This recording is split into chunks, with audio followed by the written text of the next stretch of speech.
تم کتنی ہی تعداد میں ہو، دنیا میں تمہاری کوئی حیثیت نہیں ہے، اور اس سے زیادہ کے لیے تیار رہو۔ لستم علی شیء، تمہاری کوئی حیثیت نہیں۔ حتی تقیموا القرآن بما انزل الیکم من ربکم، جب تک کہ قرآن اور جو تمہاری طرف نازل کی، حضور کو وحی خفی بھی تو دی گئی ہے نا، سنت رسول وحی خفی کا ظہور ہے، وہ بھی نازل کی گئی ہے حضور پر وحی خفی۔ تو جب تک کتاب و سنت کا نظام قائم نہیں کرتے، اور یا اہل القرآن کا خطاب خود حضور نے ہمیں دیا ہے۔ میرا کتاب چاہے مسلمانوں پر قرآن مجید کا حقوق، اس میں یہ حدیث موجود ہے، اس میں حضور کی وہ الفاظ ہیں، یا اہل القرآن لا تتوسدوا القرآن، ہے قرآن والوں، قرآن کو تکیہ نہ بنا لینا، اسے ذہنی سہارا نہ بنا لینا، اسے اپنی پیٹھ کے پیچھے نہ پھینک دینا، تکیہ پیٹھ کے پیچھے ہوتا ہے۔ نبذ فریق من الذین اوتوا الکتاب کتاب اللہ وراء ظہورہم لا تتوسدوا القرآن، بلکہ کیا کرنا، یا اہل القرآن لا تتوسدوا القرآن واتلوہ حق تلاوتہ فی آناء اللیل والنہار، پڑھا کرو اسے رات کے اوقات میں بھی دن کے اوقات میں بھی جیسے کہ اس کے پڑھنے کا حق ہے۔ وافشوہ، اسے عام کرو، پھیلاؤ، اس کی دعوت جو ہے پہنچاؤ، وتغنوہ، اسے خوش الحانی سے پڑھو، اور اس کو دولت کو سمجھو کہ یہ سب سے بڑی دولت ہے، تغنوہ، اسے سمجھو کہ اصل دولت یہ ہے۔ وتدبروا فیہ لعلکم تفلحون، اور تدبر کرو، غور و فکر کرو، اس کی گہرائیوں میں غوطہ زنی کرو تاکہ تم فلاح پاؤ۔ قل یا اہل الکتاب لستم علی شیء حتی تقیموا التوراۃ والانجیل وما انزل الیکم من ربکم ولا یزیدن کثیرا منہم ما انزل الیک من ربک طغیانا وکفرا، لیکن اے نبی یقیناً ان لوگوں کی تو بہت سی بڑی تعداد، اکثر لوگوں کو جو کچھ آپ کی طرف نازل کیا گیا آپ کے رب کی طرف سے، اس کی وجہ سے ان میں اضافہ ہوگا، ان کی سرکشی میں، ان کے کفر میں، ان کی طغیانی میں، ان کی آگ جو ہے بڑھتی چلی جائے گی، حسد کی آگ، اس میں وہ مزید جلتے چلے جائیں گے۔ فلا تأس علی القوم الکافرین، تو آپ ان کافروں کے بارے میں اب افسوس نہ کریں۔ نبی چونکہ نہایت رحیم اور شفیق ہوتا ہے تو ظاہر بات ہے کہ وہ لوگوں پر عذاب کو پسند تو نہیں کرتا، دشمن کو بھی معاف کرتا ہے، لہذا اسے صدمہ ہوتا ہے۔ پھر اپنی قوم ہو، جیسے کہ بنو اسماعیل تھے، ان کے بارے میں تو جب عذاب کی خبریں آ رہی تھیں سورہ یوسف اور سورہ یونس اور سورہ ہود میں کہ اب ان پر عذاب گویا کہ آیا چاہتا ہے، تو حضور کے بالوں میں ایک دم سفیدی آ گئی۔ حضرت ابو بکر نے پوچھا حضور کیا ہوا، آپ پر بڑھاپا طاری ہو گیا اچانک؟ فرمایا شیبتنی ہود واخواتھا، مجھے سورہ ہود اور اس کی بہنوں نے بوڑھا کر دیا ہے، کیونکہ ان صورتوں کا انداز ایسا ہے کہ جیسے اب مہلت ختم ہوا چاہتی ہے اور عذاب کا دھارا جو ہے اب چھوٹنے والا ہے۔ فلا تأس علی القوم الکافرین، تو اب افسوس نہ کیجیے آپ ان کافروں کے بارے میں۔ ان الذین آمنوا والذین ہادوا والصابئون والنصارى، اب یہ آیت تقریباً وہی ہے جو اس سے پہلے سورہ بقرہ کے 8ویں رکوع میں آ چکی ہے، جس سے کہ دھوکہ ہوتا ہے لوگوں کو کہ شاید ایمان بالرسالت کی ضرورت نہیں ہے، حالانکہ اب ہم سورہ نساء میں بھی پڑھ آئے ہیں جو اللہ اس کے رسولوں کے مابین تفریق کرے تو اولئک هم الکافرون حقا۔ باقی وہاں ساری بحث میں کئی بار کر چکا ہوں، اسی بات کو یہاں ذہن میں رکھیے کہ ان تمام صورتوں کے اندر حضور پر ایمان لانے کی دعوت تو قدم قدم پر ہے، قدم قدم پر ہے، قدم قدم پر ہے، لہذا اس سے استغنا کرنا جو ہے سوائے اس کے کہ اپنی نیت میں فساد ہو اور اپنے ہی دل میں کجی پیدا ہو چکی ہو، اور اس کا کوئی امکان نہیں۔ ان الذین آمنوا، بے شک وہ لوگ جو ایمان لائے، والذین ہادوا، اور جو یہودی ہوئے، والصابئون، اور جو صابی تھے، والنصارى، اور نصارى، من آمن باللہ والیوم الآخر۔ اب یہاں سمجھ لیجئے موضوع اپنے اپنے زمانے میں جس نے بھی جو ایمان لایا اللہ پر اور یوم آخر پر اور اس نے عمل کیے اچھے، فلا خوف علیہم ولا هم یحزنون، تو ان پر نہ کوئی خوف ہوگا نہ وہ حزن سے دوچار ہوں گے۔ تمام جو ہے اپنے اپنے دور میں، جب تک حضرت مسیح نہیں آئے، یہودیوں میں جو لوگ بھی تھے وہ کتاب اللہ کے تورات پر یقین رکھتے تھے، موسیٰ کو مانتے تھے، نبیوں کو مانتے تھے، نیک عمل کرتے تھے، آخرت، لیکن یہ کہ اصل سے عمل کے معاملے میں کیا ہے، اللہ کی رضا جوئی اور آخرت کی جزا طلبی، عمل کے معاملے میں یہ چیزیں ضروری ہیں۔ لقد اخذنا میثاق بنی اسرائیل وارسلنا الیہم رسلا، ہم نے بنی اسرائیل سے عہد لیا اور ان کی طرف بہت سے رسول بھیجے، بہت رسول بھیجے۔ یہ تو جیسا کہ میں نے عرض کیا، رسول کا لفظ نبی کی جگہ آ سکتا ہے، رسول تو آئے ہیں حضرت موسیٰ کے بعد صرف حضرت عیسیٰ، باقی سب نبی ہیں۔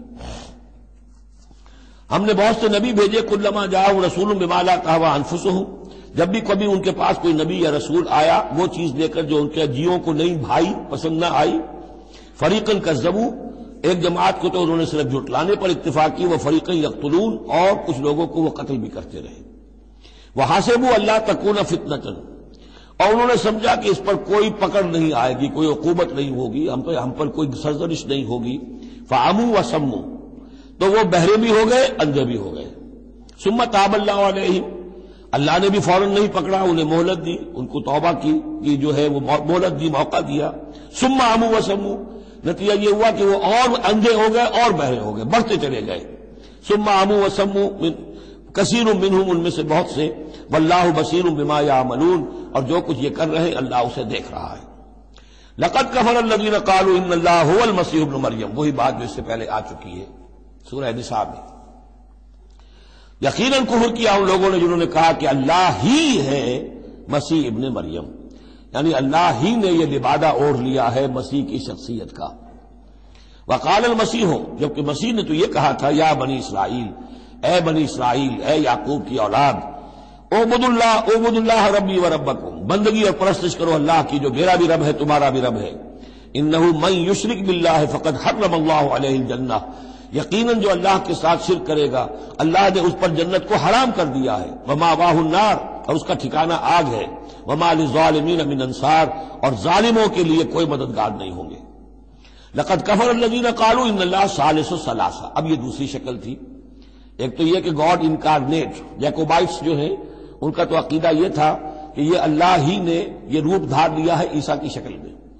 ایک ہے تثلیث، اور تثلیثیں بھی دو رہی ہیں۔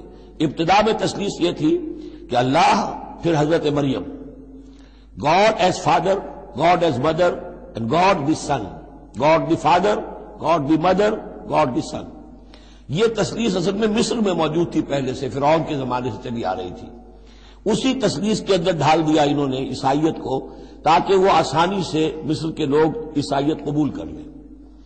اس کے بعد پھر یہ ہے کہ حضرت مریم کو نکال دیا گیا اور ہولی گھوسٹ کو ان کی جگہ لے آیا گیا۔ God the father, God the Son and the Holy Ghost, یہ تین کی تثلیث بنی ہے۔ لقد کفر الذین قالوا ان اللہ ثالث ثلاثہ، یقیناً کفر کیا ان لوگوں نے جنہوں نے کہا ہے کہ اللہ تین میں کا ایک ہے، تین میں کا تیسرا ہے۔ وما من الہ الا الہ واحد، جبکہ حقیقتاً نہیں ہے کوئی الہ سوائے ایک الہ واحد کے۔ وَإِن لَّمْ يَنْتَهُوا عَمَّا يَقُولُونَ، اور اگر یہ باز نہ آئے اس سے جو کچھ کہہ رہے ہیں، لَيَمَسَّنَّ الَّذِينَ كَفَرُوا مِنْهُمْ عَذَابٌ أَلِيمٌ، تو ان میں سے جو کافر ہیں ان پر بہت سخت عذاب آ کر رہے گا۔ أَفَلَا يَتُوبُونَ إِلَى اللَّهِ، تو کیا یہ اللہ کی جناب میں توبہ نہیں کرتے؟ وَيَسْتَغْفِرُونَهُ، اور اس سے استغفار نہیں کرتے؟ وَاللَّهُ غَفُورٌ رَحِيمٌ، اور اللہ تو غفور و رحیم ہے۔ مل مسیح ابن مریم الا رسول، مسیح ابن مریم اور کچھ نہیں سوائے اس کے کہ ایک رسول تھے۔ قد خلت من قبلہ الرسل، اب دیکھیے بالکل وہی الفاظ ہیں جو سورہ آل عمران میں حضور کے بارے میں آئے۔ وما محمد الا رسول قد خلت من قبلہ الرسل، محمد اس کے سوا کیا ہے کہ اللہ کے رسول ہے، ان سے پہلے بھی بہت سے رسول آئے ہیں۔ مل مسیح ابن مریم الا رسول قد خلت من قبلہ الرسل وامہ صدیقہ، اور ان کی جو والدہ تھی وہ صدیقہ تھی۔ ہم دیکھ چکے ہیں سورہ نساء میں کہ نبیوں کے بعد سب سے اونچا درجہ صدیقین، تو خواتین کو نبوت نہیں ملی ہے، لیکن اس کے بعد کا جو دوسرا درجہ ہے اس میں بہت چوٹی کی حیثیتیں انہیں ملی ہیں۔ ہماری امت میں الصدیقۃ الکبریٰ حضرت خدیجہ الکبریٰ ہے رضی اللہ تعالی، سب سے بڑی صدیقہ۔ صدیق اکبر حضرت ابوبکر، اور صدیقۃ الکبریٰ خدیجہ الکبریٰ رضی اللہ تعالی عنہ۔ اسی طریقے سے حضرت مریم صدیقہ وامہ صدیقہ۔ کانا یاکلان الطعام، دونوں کھانا کھاتے تھے، انسان تھے، بشر تھے، سارے بشری تقاضے ان کے ساتھ تھے۔ انظر کیف نبین لہم الآیات، دیکھو ہم کس طرح ان کے لیے اپنی آیات کو واضح کرتے ہیں۔ ثم انظر، پھر دیکھو، انا یوفکون، وہ کہاں سے لوٹا دیے جاتے ہیں، کہاں سے الٹا دیے جاتے ہیں۔ قل اتعبدون من دون اللہ ما لا یملک لکم ضرا ولا نفعا، کہیے کہ کیا تم پوجتے ہو اللہ کے سوا انہیں کہ جو نہ تمہارے لیے کسی برے کا اختیار رکھتے ہیں نہ نفع کا۔ واللہ هو السمیع العلیم، جبکہ اللہ ہی سب کچھ سننے والا اور سب کچھ جاننے والا ہے۔ قل یا اہل الکتاب، کہہ دیجئے اے کتاب والو، لا تغلوا فی دینکم غیر الحق، اپنے دین میں ناحق غلو نہ کرو۔ ظاہر بات ہے کہ تم نے عیسیٰ کو جو کچھ بنا دیا ہے تو محبت کی وجہ سے، عقیدت کی وجہ سے بنایا ہے۔ حضور کی شان میں بھی مبالغہ آرائی لوگ اگر کرتے ہیں تو محبت کی وجہ سے کرتے ہیں، عشق رسول کے نام پر کرتے ہیں۔